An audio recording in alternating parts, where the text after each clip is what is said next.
And there's the fellow who helped Randy expose Peter Popoff, the televangelist, the faith healer, who really raked in a whole lot of money in the 80s, doing his...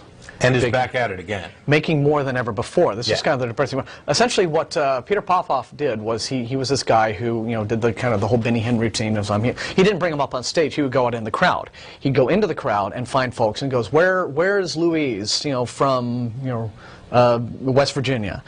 And people would be like, ooh, he knows all this stuff about me. Well, he's got a bud in his ear, and he's getting transmissions from his wife who's behind stage, because before his little evangelical rally, his faith healing performance, they would fill out cards. The attendees would fill out cards. And then his wife, Peter Popoff's wife, will go out into the crowds and just socialize with folks. Hi, where are you from?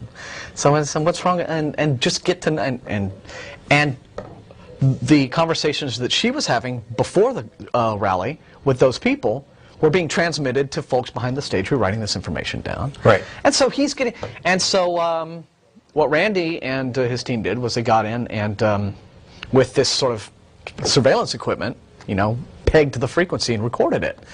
And then Randy went on Johnny Carson, who was a fantastic supporter of skepticism. And you're not going to see his like on commercial television ever again, I don't think, in terms of supporting that kind of thing.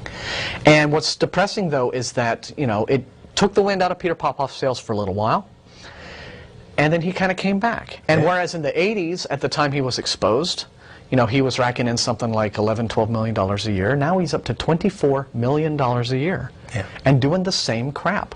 So people just don't learn. It's this really sick and depressing exploitation of hope and insecurity and sadness that these religious vultures prey upon. That is, it just kind of makes you just kind of go, wow. The thing is that if nobody else were doing this, and you expose Peter Popoff, despite the fact that the people tend to have short memory, I don't think he could have built back up again.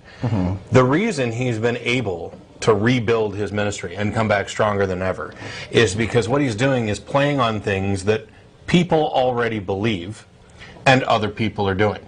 So religion has within it already pre-built in this mechanism of forgiveness, for one thing.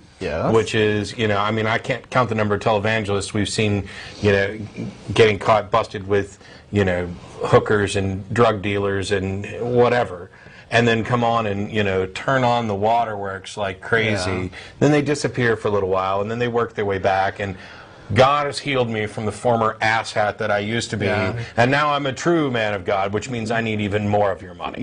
God has forgiven me. God in this case being... His ministry may not be doing quite as well. I think we'd have to adjust the dollars. No, they showed his taxes for last year. No, but I mean $11 million in 80 versus... Oh, well, I mean, if you count for inflation and what have you, but still $24 million bucks is more than... Right. It's more than I make. It's more than he should... It's more than everybody in this building makes together. Well, it's $24 million more than he should be making. I mean, he should be, working, but I mean, selling insurance somewhere. It's one of the problems, one of the reasons why we do this, not just to... It's not like I'm out to steal away hope from people or take away their religious belief. Would I prefer that people relinquished superstition and religious beliefs in favor of a reality-based worldview? You betcha. And I'll do everything I can to encourage that. Because people say that a lot to skeptics. They're like, well, why do you want to take away people's hope? And it's like, think about what you're saying for a minute. What sort of hope is false hope? What sort of hope is just a bunch of lies, comforting lies that have been built on? Because all that happens is, the more of that you build up, then when reality really hits you, the fall is that much harder. Now, and I've talked to other, atheist friends of mine, and they don't necessarily agree that that's strictly the case, and I see they have a point. I mean, if you look at something like religious beliefs or superstitions as, say, a big house of toothpicks, and reality is this thing that comes along and just keeps poking holes in the house of toothpicks. Well, what the usual believer does is just pile on more toothpicks. Ultimately, though, I think for a lot of people you run out of toothpicks. And the choice then is either, well, you just have this house of toothpicks full of holes and that you're clinging to, for some reason, or I don't want to, strain this metaphor beyond the breaking point, but I think that it's just... I wish I had a toothpick. Weird that... That was just so completely random a statement. I like turtles. All right. So the contest for this episode is write your own folk song saying, I wish I had a toothpick from Matt. And next week on the show, we'll play it. Sort of boost your morale as a skeptic, to make you really want to get out there and tell folks, look, this is why it's important. Well, one of the questions that we get a lot is why would you guys do that? I mean, why would you have an atheist group? Because they're thinking in the mindset that this is kind of like church. On some level, it may be, because really we're all social creatures, and some of us appreciate company more than others, but being around people who you genuinely like, who you want to share ideas with, have conversations with, share experiences with, have a dinner with, go out on the lake. Yeah. I mean, this is, in that sense, if that's all church is to you, cool, keep on going. And in that case, yeah, welcome to the first atheist church of Austin.